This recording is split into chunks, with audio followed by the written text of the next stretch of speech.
is about Jaggi Vasudev, who is calling himself a sadh'guru. Okay, and there is a reason why I am doing this. Okay,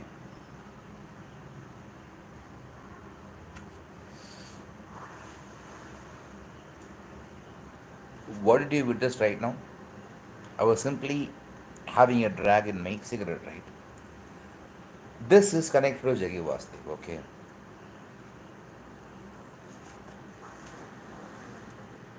I'll tell you why.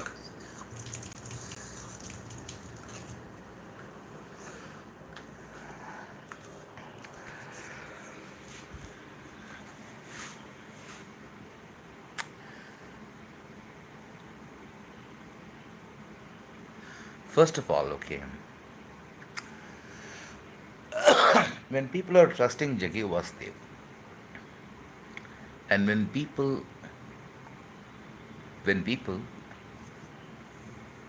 observe a certain connection between Jaggi Vasudev and Hinduism, it is very very shameful.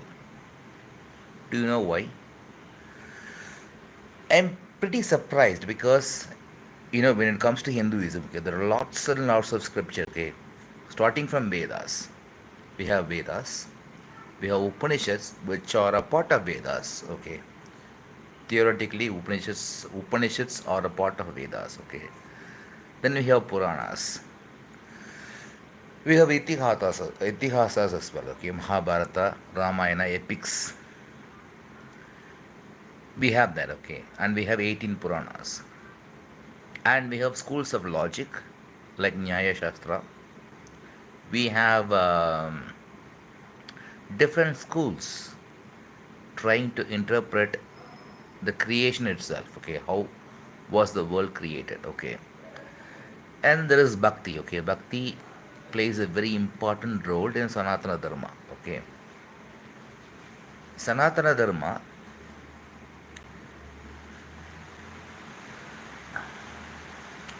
can be defined using purusharthas. Okay, purushartha means purusha means man. Okay, artha means the purpose.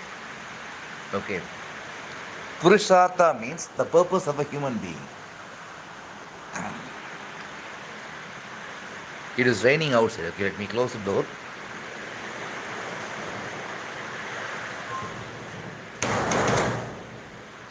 Let me close the door so that audio quality is better. Okay, I'm already receiving some comments. Okay, hi. FF Hassan, this is a new ID. Okay, I have not seen this before. So, the first question that arises right now is: are you committing from a fake ID or what? Okay, so it seems that so many people are interested in this discussion. Okay, so let me continue. Okay, it is raining. I hope I'm audible. If you cannot hear me, let me know. Okay. So see this. I was talking about dharma, right? I was talking about Vedas, Puranas, Itihasam. Okay, Itihasam means it happened like this. Okay, Itihasam. Okay, that is Itihasam. So there is a lot of things when it comes to Sanatana Dharma and Hinduism. Now, when you call when you claim that Jaggi was saving the Sanatana Dharma, it is bullshit.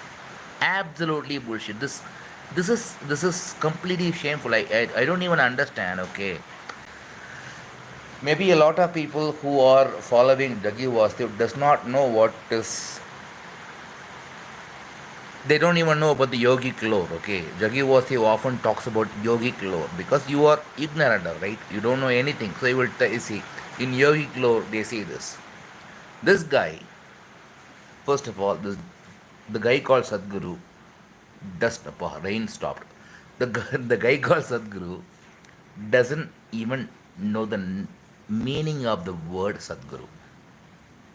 See, it is not even Sadhguru, it is Satguru. Okay, Sat is truth. Guru is somebody who is truthful. It has no connection with his definition of uneducated guru. He defines Sadhguru as an எவன்டா சொன்னா புண்டா போன கொஞ்சமா I'm talking in Tamil, okay. It is like, it is shame for you guys, okay, shame for Hindus. If you're calling yourself as Hindu, okay, if you're saying that I want to save Hinduism, I understand your emotions. And let me be very clear with my statement.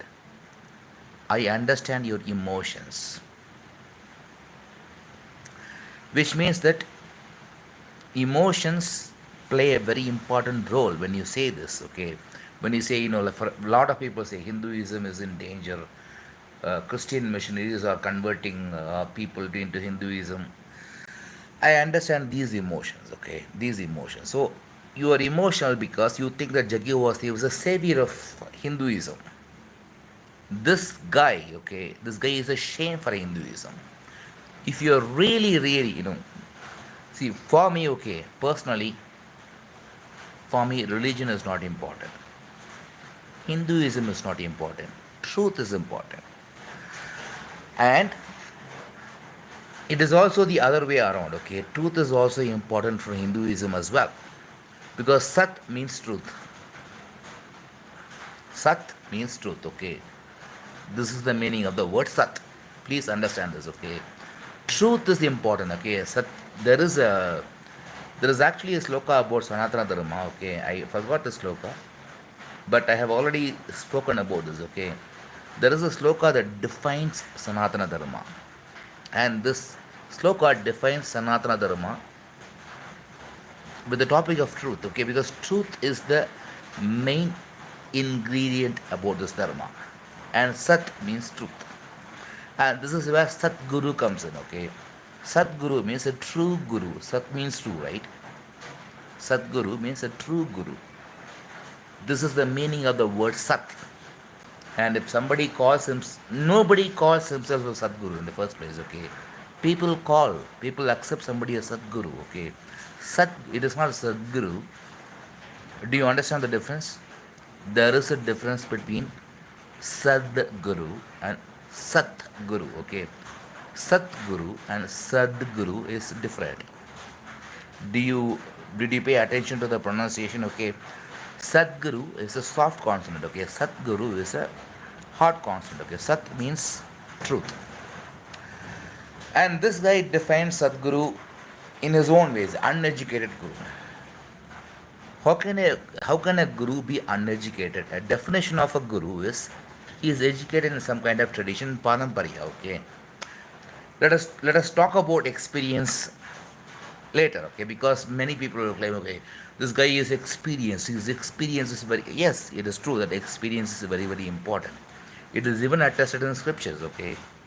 Experience is very important than reading the scriptures. You don't have to have any knowledge about Sanskrit, you don't have to have any knowledge in scriptures, and you can still be enlightened, because experiences pratiksha pramana, okay. Pratyaksha pramana means there are three kinds of pramanas that I want to talk about here. Okay, first is Shruti pramana. Okay, Shruti pramana. There is another word for it which I forgot. Okay, Shruti pramana means, I will put it in a very simple words. Okay, so it tells you. Okay, Shruti means there is a fire on the house. It might be true. It might not be true.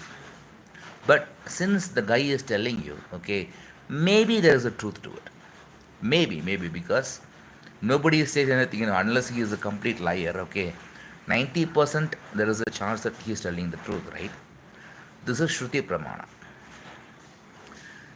Actually, Shruti is considered in a superior way in Hinduism, but still, this is the logical step, okay.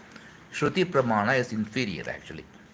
Shruti Pramana is not equivalent to Pratyaksha Pramana, okay. Shruti Pramana means the proof that you're getting by hearing somebody's words. Anybody can tell you anything, okay. The shop is selling good quality stuff. That is Shruti Pramana. See, if you go to the restaurant, they are serving good quality food. That is Shruti Pramana, because you are hearing it. You don't have the direct experience of it. You're simply hearing it. That is exactly what the Shruti is about. But in Indian tradition, in Vedic tradition, Shruti is held as the absolute authority because no matter how much you try, okay, it is understood, okay, that Shruti Pramana cannot be disproved. Shruti Pramana stands first. But still, if you are a seeker, if you are seeking, and if you are suspicious about Shruti Pramana, that is okay. The next is Anumana Pramana, okay.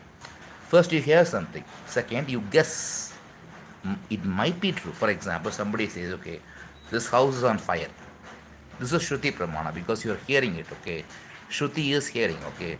You are hearing somebody saying that this house is on fire. This may be true, this might not be true, okay. But then now we are talking about Anumana Pramana. You actually go to the location, you're close to the location, you're not there yet, okay, but you still see the smoke. You see smoke, okay. If there is smoke, there must be fire, right? That is Anumana Pramana. Anumana Pramana means inference, okay.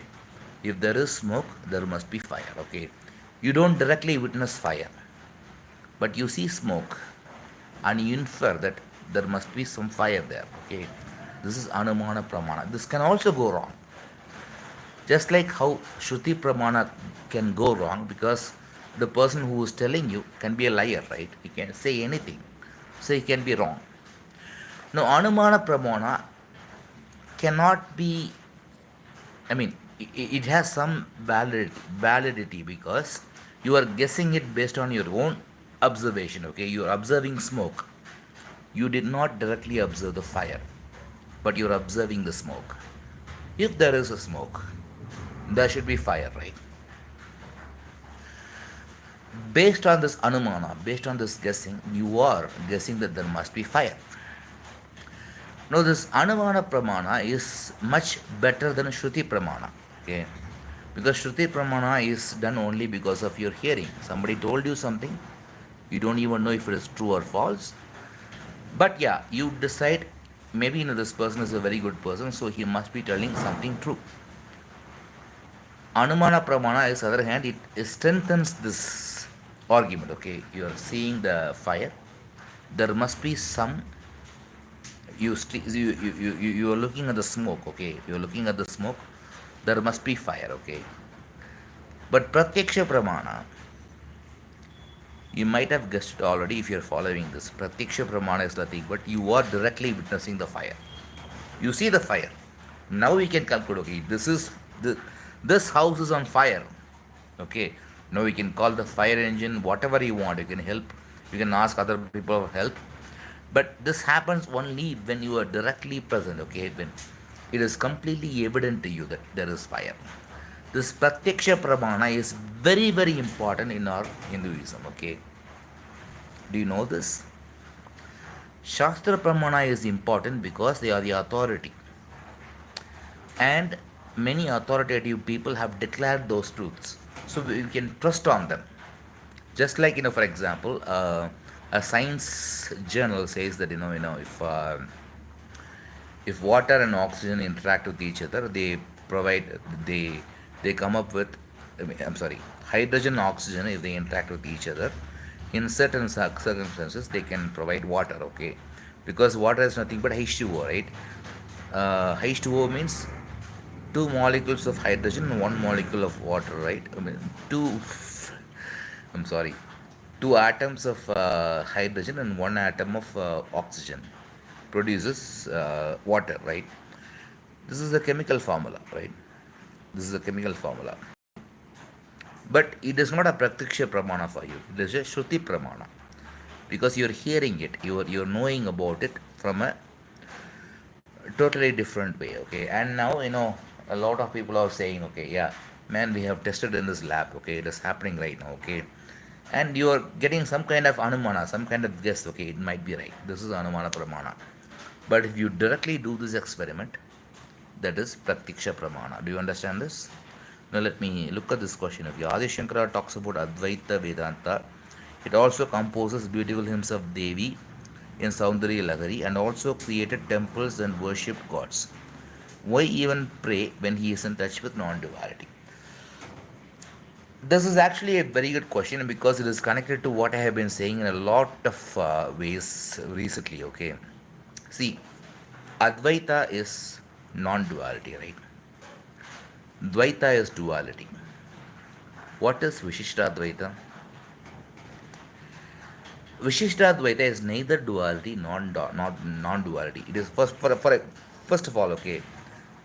Vishishtadvaita means special Advaita, like special dosa. Okay, it is a special Advaita, and I have already told you many times that Vishishtadvaita is the ultimate truth that you will discover in your spiritual journey. Okay, I have told this many times. It is not Advaita, it is Vishishtadvaita, which is actually it is the final, like, it is not about the truth, it is about, like, because when you, after Advaita, okay, the truth, uh, it is like, it is, it is, I don't even know how to put it in words, okay, honestly speaking, okay, because Dvaita is the experience of a normal person's life, okay. When you experience yourself as different from the whole existence, it is Dvaita. Bhakti is good for these people. And when you experience the oneness with the whole universe, it is Advaita. But there is a second step, okay. Vishishtadvaita happens after that, okay. Advaita is good, okay, it is Advaita. But there is a special Advaita, which is what Vishishtadvaita is. So when Adi Shankara talked about Advaita, when he experienced Advaita, but the same Adi Shankara also composed beautiful hymns of Devi in Saundarya Lagari. He did not do it when he was experiencing Dvaita. He was doing it when he was experiencing Vishishtadvaita. Now you may ask a question, okay, if Adi Shankara indeed experienced Vishishtadvaita, why he did not talk about it? Because Vishishtadvaita was something that was told by Ramanuja. Ramanujacharya came after Adi Shankara, okay. It was Ramanuja who is famous for Vishishtadvaita. Vishishtadvaita's authority is Ramanuja, okay. I haven't even explored Vishishtadvaita yet, okay, but I've studied Advaita enough. I even learnt, I'm still learning Sanskrit, but I learned Sanskrit, I improved my Sanskrit learning to directly go through the commentary of Adi Shankaracharya in Sanskrit itself. I did not trust the English translation, and I pretty much went through the whole translation, whole, Moolam, okay, not translation, the whole work in Sanskrit, okay, pretty much, because, those days my expertise was not as strong as the expertise that I have now, okay. Okay, do you have any more questions? Because first of all, I want to make sure that you are still listening to me, okay. I can go on and on. There are a lot of subjects to talk about this, and I don't have enough time myself, okay. But I can tell you this for sure, okay. Vishishtadvaita is the next stage after Advaita. Okay, good. So I think you're listening to. I think your question is answered. If you have any questions, okay, Bankai. You already said about Advaita and Vishishtadvaita, right? So your question, I don't know how much I have convinced you regarding this question. If you have any more questions, you can ask me, okay? So this is the reason why Adi Shankara composed beautiful hymns of Devi in Saundarya Lagari and also created temples and worshipped gods, because he was in Vishishtadvaita, not in Dvaita, okay? Dvaita is totally different. Vishishtadvaita is an advanced stage, okay? That is exactly what Adi Shankara is. Do you know one thing, okay? Lot of people, historians think, okay, the Saundarya Lagari, okay, that you're talking about, and other songs that Adi Shankaracharya composed. These historians think that Saundarya Lagari and other similar books were composed by different person. Okay, Adi Shankaracharya did not compose them. Adi Shankaracharya only composed these commentaries and whatever that is related to Advaita Vedanta. The reason why they came to this conclusion is because obviously, if somebody is talking about Advaita Vedanta, why would they talk about something that sounds very contradictory to it? No, right? So obviously, because all these people who are historians, they have critical thinking to examine these texts, but they do not have spiritual experience. Even if they do have spiritual experience, it doesn't mean that they know this, okay, that Vishishtadvaita happens after Advaita. I have told this many, many times, and this is true. And this is where all these gurus, modern gurus, are going wrong because they have not discovered Vishishtadvaita, because Vishishtadvaita is practical. See, you can be a guru, you can live in a mountain and talk about Advaita Vedanta forever, okay? But there is an instinct within you, okay, that pushes you towards practical aspects of life. And that is when you will, if you really follow it, you will discover the Vishishtadvaita part. Because I'm telling you, okay, this is Vishishtadvaita is, I discovered this after a very, very long time. And I don't know how many people are saying this, but this is true. Ramanuja was accurate, and I'm pretty sure that Shankaracharya also discovered this, because I have so much respect to his knowledge. I haven't even read Ramanuja's commentaries, but I have read Shankaracharya's commentaries so much, okay? So I am a fan of Shankar, just like you say that I am a fan of Rajinikanth, I am a fan of Kamal Haasan, I am a fan of Michael Jackson. I am a fan of Shankaracharya, okay, because I like him very, very, very much. So I am telling you, okay, Shankaracharya knew 100% you knew that Vishishtadvaita is the final, that is exactly what will happen. In fact, according to all my common sense, according to whatever that I can, according to my experience, according to common sense, everything, Vishishtadvaita is the final truth. It is not Advaita, because Advaita is true, okay, but you can only feel Vishishtadvaita after you cross Advaita, okay, not before that, because Vishishtadvaita and Dvaita will sound very, very similar. Very, very similar, okay, because Dvaita also says Paramatman and, Atma and Paramatma are different, right? Vishishtadvaita seems to be saying the same thing, right? That is not true. Vishishtadvaita is one step above Advaita Vedanta. I can tell you for sure, okay. I have no, I mean, I think, nobody else have told this. I'm surprised about this. I don't know why. Maybe, they wanted to keep up with the same, okay. There are some more questions, okay. But the main question is, why even worship in something? If you have tasted non-duality, why you worship a dual form in my okay, I understand this, okay. The thing is, worshipping is not an activity, it is an attitude, okay. It is an attitude, okay, that you have.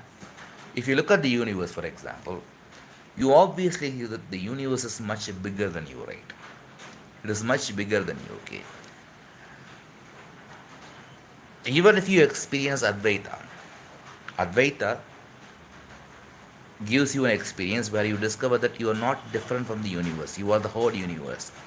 But still, okay, practically speaking, when you are dealing with the practical world, let us say that your name is Ram, okay, your name is Ram, okay. Ram is how people refer to you, okay, and Ram is what you identify with.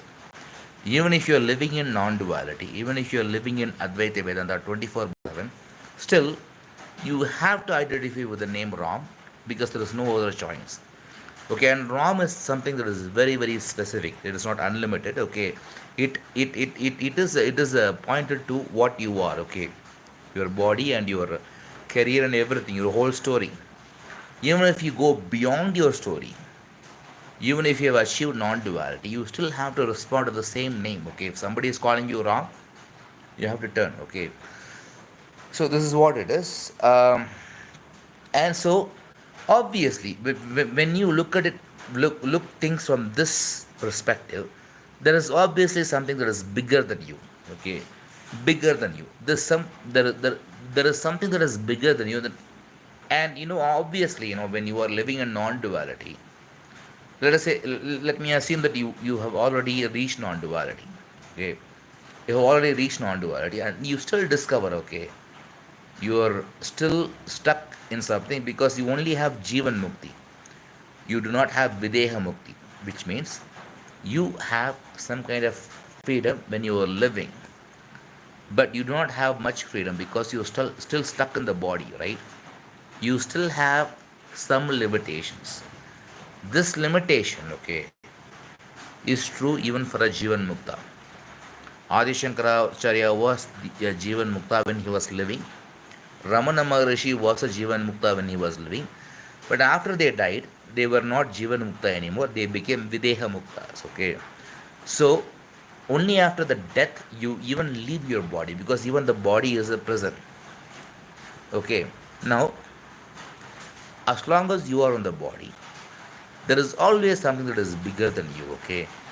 And it is very, very natural to look at that, like the bigger reality. Okay. Even though this is exactly why the Vishishtadvaita comes into the picture. Okay. In one sense, Atman is same as Brahman. Okay. Brahman and Atman are same. But in the other sense, okay, Brahman is still limited when you're living. You are living, right?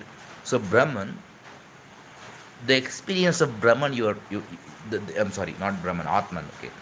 The experience of Atman that you are going through is still limited in some sense, right?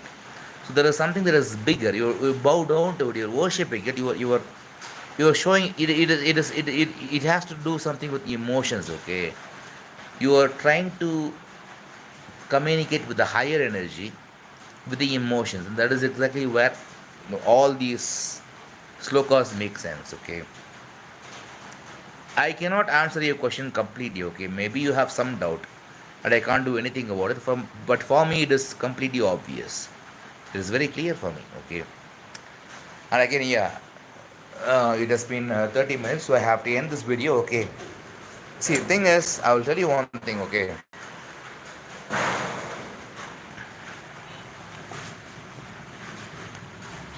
I am a very different person. Okay, but I have one vrata. One thing that I rely on is truth. No matter how I behave. Okay, you can rely on one thing, that I am very, very truthful. I am dedicated to truth. Satyam. Okay, I will tell you this. That is the main principle of my life. That is the only thing that have helped me all along. Okay, being truthful and trying to find out the truth. Okay,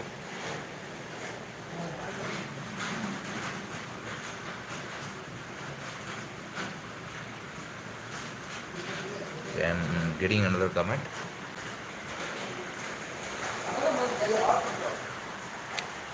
Okay, let me read this comment and I will end this. Okay, maybe I will.